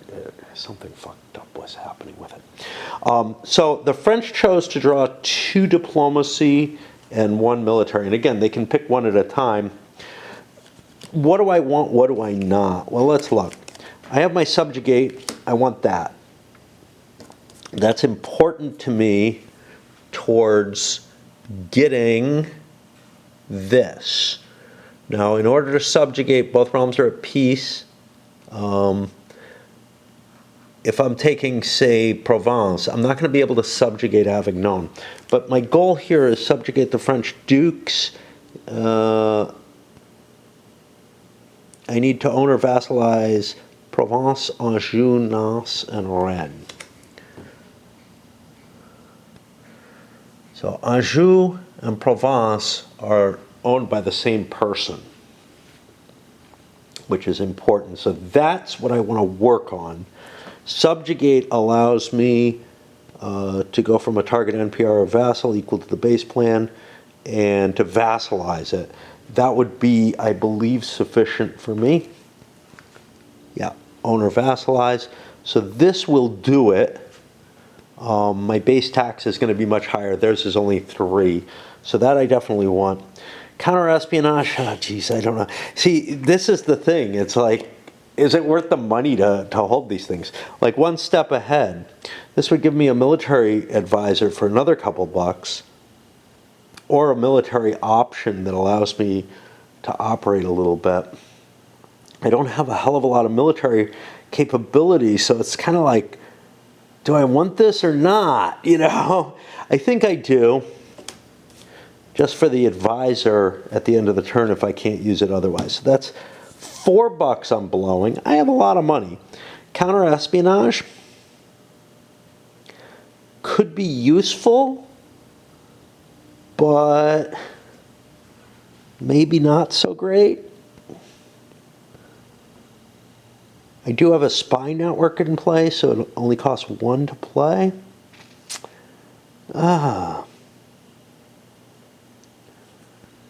Exhausts 2 uses on an active spy network. I think you can target anybody's spy network and kind of attack it, I guess. The other option is to attack a covert, is to prevent a covert action. Study technology, so useful. Do I have anybody near me who has a technology? Yeah, the cannons. The Spaniards have the cannons.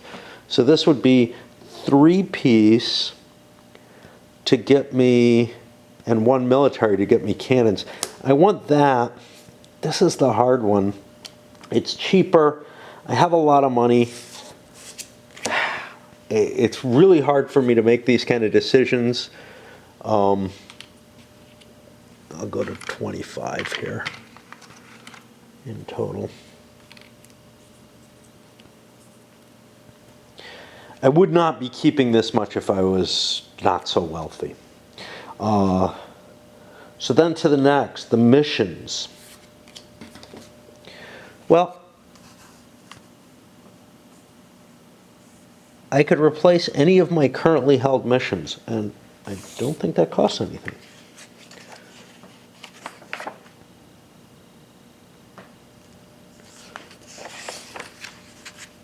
It's not sending me anywhere. So yeah, I'll look at the French missions and see if there's something else I want. The end of the English occupancy is kind of the, wow, I'm not sure I really want to do that. Maybe we can be friends. This means I get to look over my entire sheet or spread of different missions that I could take. So a big fleet, that doesn't sound good. Owner vassalize 5 or more provinces. So we're looking at the Italian wars starting, and I haven't dealt with this yet. I don't know. Imperial border, owner vassalize Savoy in at least one of these. I don't think I'm ready to do that. Secure the Low Countries, I'm not ready to do that. Claim to 2 Sicilies, it's too far away, maybe after I get the Italians. Bases in North America, I'm not ready. The Guinean coast, you want to go into Africa? Yeah, right. Med control, owner vassalize 4 of a whole bunch of the islands and stuff. Wow, that's heavy. The East India. And reincorporate Burgundy. I could choose this one now. Owner vassalize Burgundy. So this is worth as much as subjugating the dukes, but feels like a harder task to me. So I think I'm just going to keep the 2 I had. And again, I'm not going to go into this detail with everything because most of these missions are, you know, definitely not belonging in the game, you know, don't belong in the game at this point. The countries are just not ready to deal with them. But it does allow you to follow new paths that you wouldn't otherwise get. Now I'll move on to other players. Boy, I sure know how to take a lot of time to go through nothing. Well, my computer's all better at the very least. I think even though the order here is draw action cards and then pick and replace missions, I think it only makes sense that I be allowed to look at my missions and think about that concept before I draw my cards. I make the actual decision on which missions I keep based on the cards. But I should know the missions, you know. It's not like, you know, I get a secret draw that I get to look at or anything. I get to look at the whole pile. I kind of screwed up with the English. And I'm allowed to do this now, I think. But I would have been allowed to do this as soon as the peace phase happened. This owner vassalized province is worth 7 tax revenue in Seine, Aquitaine, Brittany, Normandy, Loire, and Burgundy. 2, 3, 4, 5, 6, 7, we have it all. So I will get 3 cubes adjacent to the Seine. I also get a big 5 prestige, which would have put me in the lead. The reason I want to do it now is I want to draw 2 more cards, right? So let's see about those cubes that I want to play. It's just a matter of not being able to pay enough focus. You know, I was doing the cleanup and everything and didn't really realize, oh hey, I got a mission that fired off.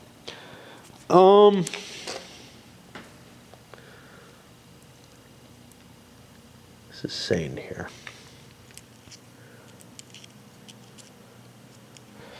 I want to look at my other missions before I decide where I'm going to put these. English had a big shift. First of all, I put my cubes here in Flanders because I have this continental possessions. Owner vassalized 4 more provinces in Netherlands, Flanders, and Wallonia or Lower Saxony. That just seems very rich to be able to do that. It's adjacent to Seine. Okay. And then I went with the other basic, the Admiralty. I probably can't do this turn. But the others kind of rely on me getting some sort of shipping capability. So I figure, well, having that front of head, mind. I had to discard some cards. I also took out a loan so I could hold what I have, so I could hold these. I picked up this commercial ground, which will allow me to improve one of my trade zones, or else improve my tax base. The trade zones are probably more valuable though. And I held on to study technology because I have a decent amount of diplomatic power, and I would like to improve, I guess the French one is the one I'm adjacent to. Well, I'm actually adjacent to England, or to Spain too. So I could go for either cannons or, what are these? The tercios, the great French tercios. If you view this in light of, so it's kind of weird because if you view this in light of the old EU game, technology was sort of something that everybody progressed in, and there were multiple different types of technology, right? There was land and naval for the military, but there were other forms of technology involved. No, there weren't. No, I'm thinking the computer game only. Yeah, there was land and naval technology, and that's it. Dealing with your military capabilities. And they were a pretty big deal. Tercios, Janissaries doesn't exist as one in that. Tercios does. It's a special case where if Spain reaches a certain technology, and I think they have to be ahead of everyone else, or ahead of all the Western powers, but I think it may be everyone. And they're at a certain point value. They get the Tercios technology, and it's just this special bonus in addition to the standard technologies that are available to people. Here, obviously, it's available to anybody. So, however you want to look at that, you know, I don't know what to say about it. Honestly, these ideas, the way they show up in the computer game is a little different from what I recall. I don't remember terribly. They're not like, you know, something that's available to everyone in quite the same way. And I think you just sort of, a lot of what's done in cards, it's not at all like the computer game. In the computer game, it's like stuff drifts to you, so I think technology's just, you know, if somebody near you has a technology, an event shows up and you get it, or it's cheaper to research that idea just because it's close. You don't have to rely on a card to do that. So the mechanisms that are being played here are much more modern Euro-style mechanisms than they are. So, somebody said, I don't know, some kind of card management game that this is. I don't even quite understand what that means. You know, I'm not well versed in what all the terms that Euros tend to have. I mean, some of it feels like worker placement with these cubes and everything. Really what most of these heavier modern Euros, and I think this is sort of this is one of them Euros, try to do is throw as many different mechanisms together as they can to create a really complex decision space. And there's a complex decision space in the old EU, you know, that just sort of naturally comes. And there's a complex decision space in the computer game. it doesn't involve mechanisms like choosing, cards and buying them and discarding them and all that kind of stuff. It has nothing to do with that. This is closer. You certainly do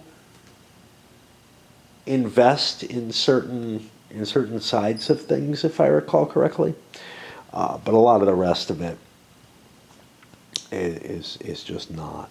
I think I'm done with the English. I think I picked the cards. I picked my missions, and we will move on to the next. Yeah, I know. I'm slow and stupid sounding, and that's because that's what I am. Speaking of which, these milestone things. High income. Somebody may have made this. I don't think so, but it's possible. France's income was 16. 15 is what you're supposed to do. Well, obviously my money was decreased by, advisors and by the army that I have on the board. Same thing with Spain. I've got a couple of advisors there. Their income would only have been 12 plus minus 2.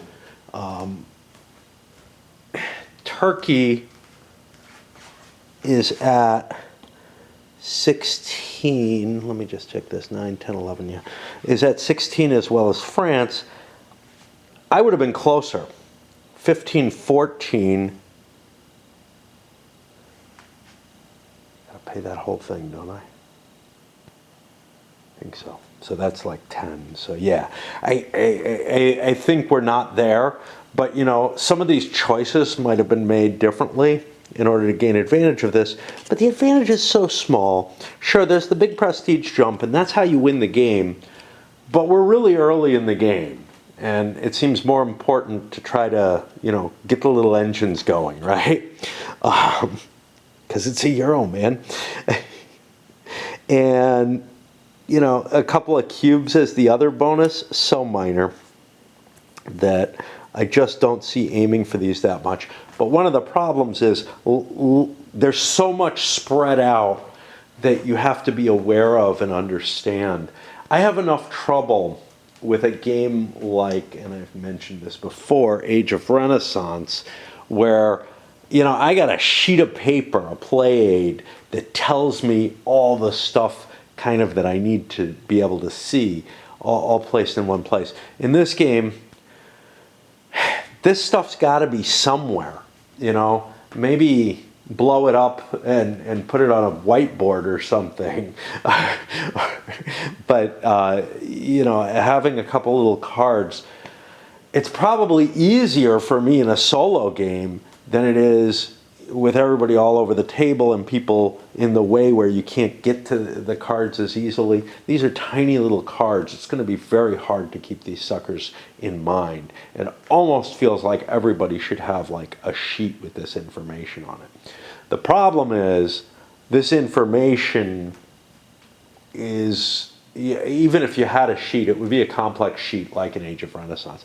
And that is too much for me to cope with as well. So, I don't know. It's got kind of a hard choice here, or hard situation here. I'm keeping Decline of Hungary because I just have to get my base income up a little bit. I'm at 10 right now. I need one more. Development could get me that one more. Defend the Empire is the next basic one. Its owner vassalized 2 or more of Brescia, Franche-Comté, Namur, Luxembourg, or Holstein, and no HRE province is owned by non-HRE. That second part I got.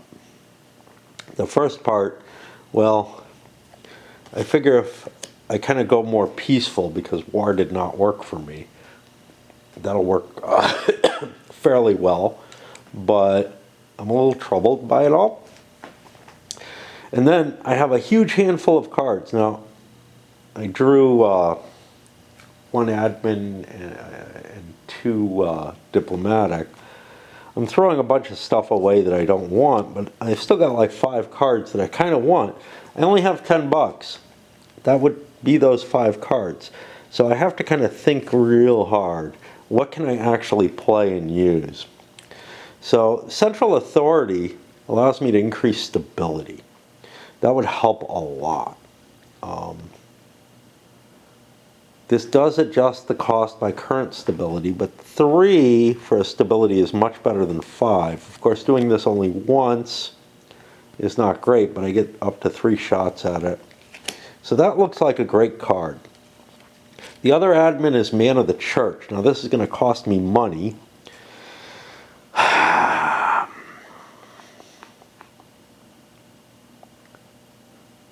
Being able to add a couple of cubes, though, really helps with this goal.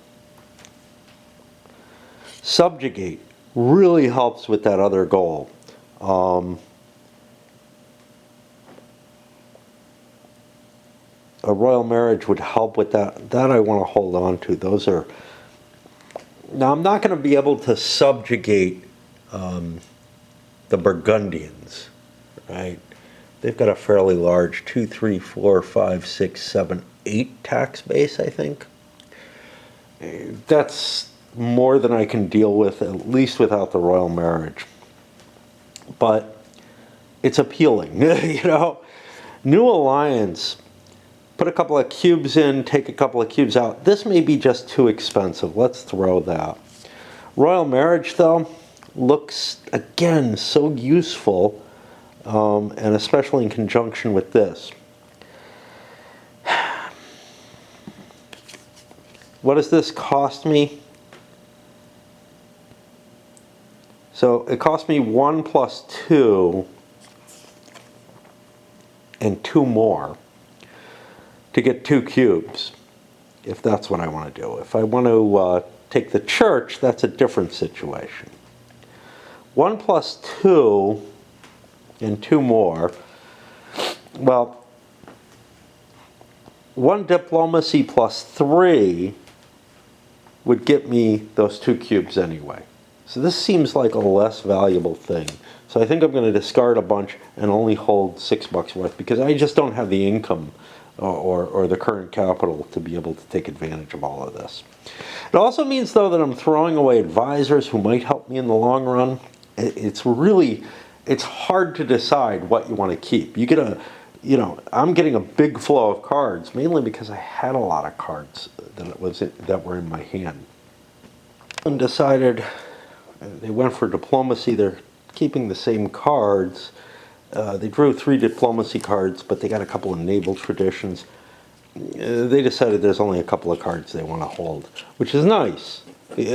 When you get too many good cards, it's like, oh man, I don't want to throw these. Instead, I've got piles of money. I've got limited things I want to do. I think that's a far better situation. But the thing is, because there are still default actions I can do. I don't need the cards to operate on things, and I can research and all kind of shit that I can do all over the place. But when you got a lot of stuff that looks like it gets you to your goals, it's just so tempting to hold it all, especially when you have enough money to do so. Oh, I forgot about something. We're going to have to rewind here. For the Turks, in the sequence of play, and what I noticed is they're holding territories in Orthodox areas, which is not surprising, but I believe that generated some problems for them.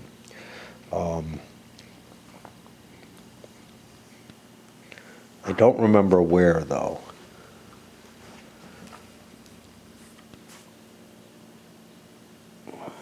Was it in the rebel phase?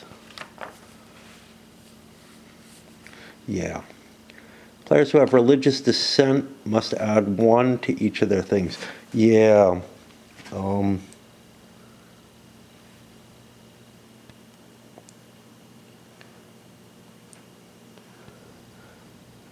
Okay.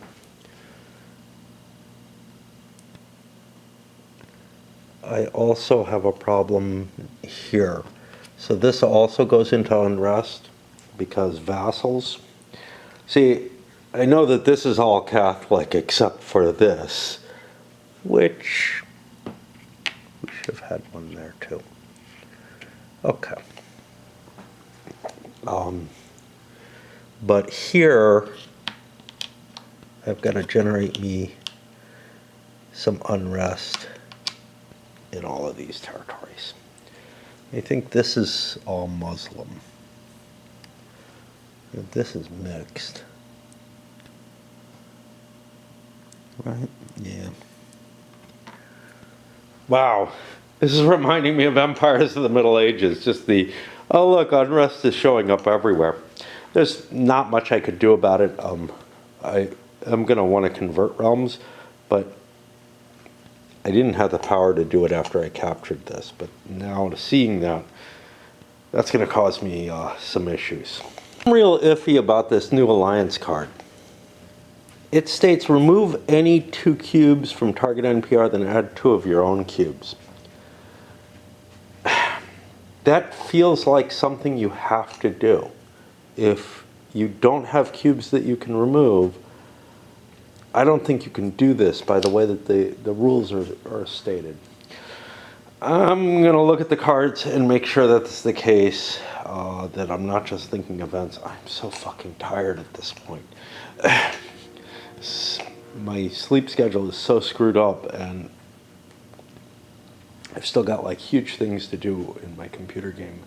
I just want to fucking get through this, yet everything fucking piles up on itself. I can't find the rule that I seem to remember that says that if you can't do something, if you can't do part of something, you can't do it.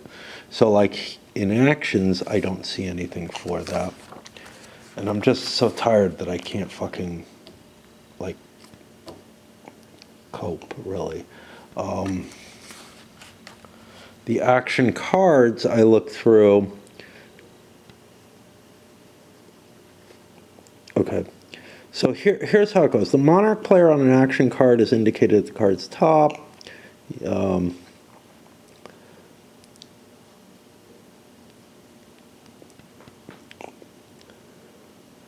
I'm playing a card for its action. Oh, fuck. Somewhere here I saw something that says, some have a ducat cost that must be played.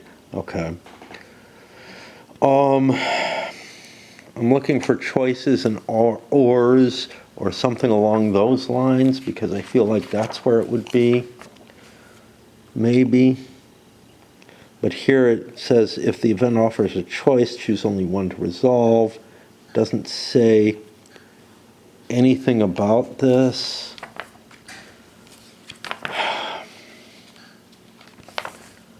I'm wondering maybe if it's in some kind of basic concepts here.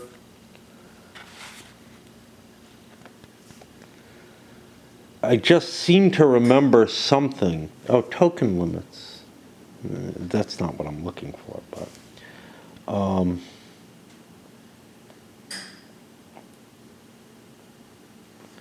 God, I'm so fucking tired. I don't think I can do this. I want to finish this. I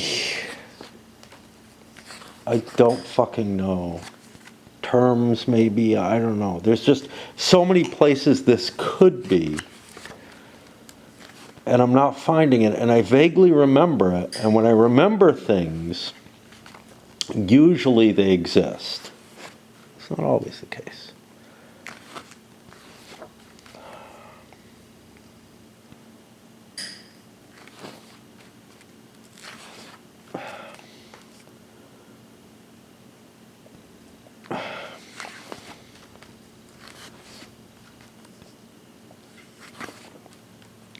And I can't leave in this state, you know?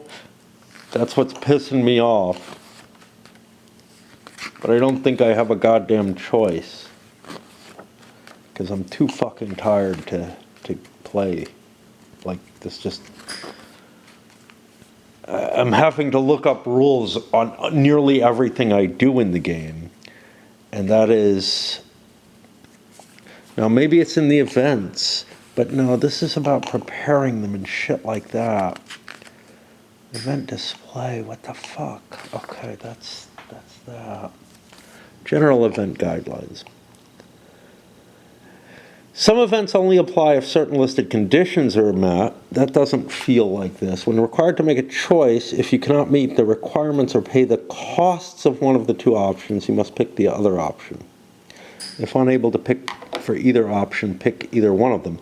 Okay, that leads me to believe that I could have picked the card with a lot of money on it.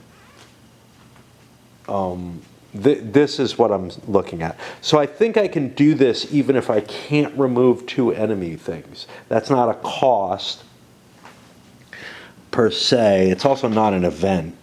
But what I'm particularly looking at here is if the event affects or has choices that concern no. When required to make a choice, if you cannot meet the requirements or pay the costs, you must pick the other option. If you're not able to pay for either option, pick either one of them. I'm really kind of disturbed by that, but, and what's weird is one of them was something,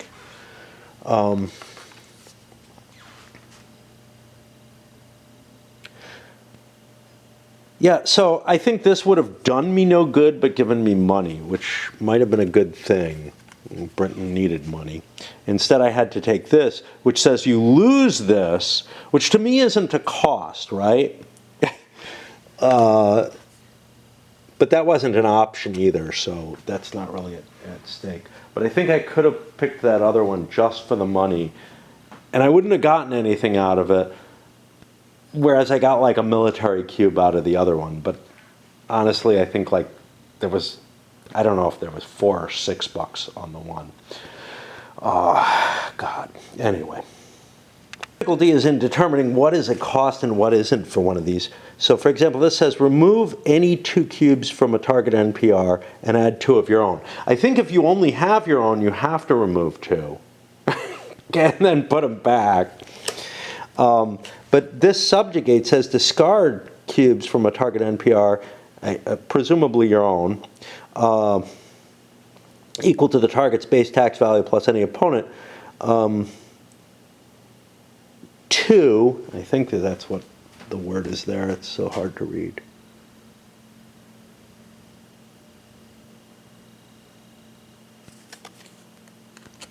I think that's TO colon.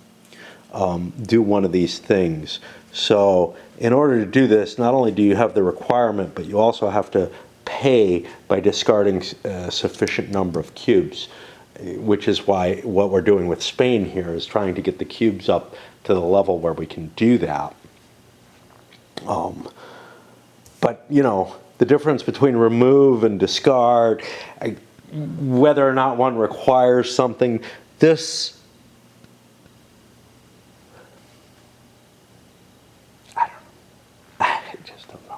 First chose to grab one of each, and they're throwing away their military traditions. They're going to try to do military reforms instead. It's a cheaper in cubes total, although they have tons of these. And it allows them to get new technology, which will be helpful later. And I also have sort of a focus on trying to diplomatize something rather than attack it, although I can attack. I went with a revolutionary ideal. Well, I went with an admin card, got this revolutionary ideals. It means that you research something for 2 admin plus 2 of the other type, but you'll also get bonus points.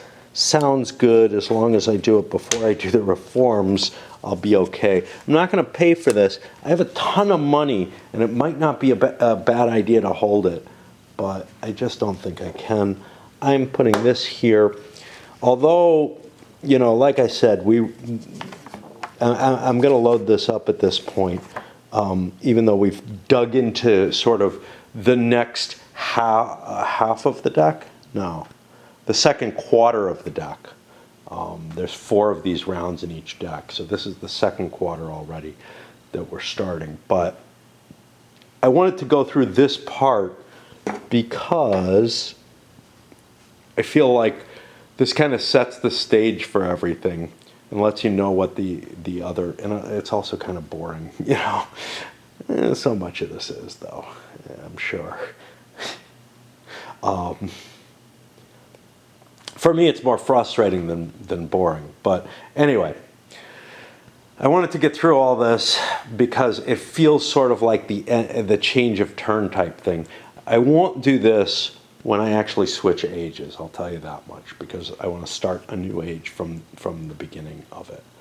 All right, let's send this up. And this is it for tonight. Like, I mean, I may be up at some point in the morning after a nap or something, but this is it.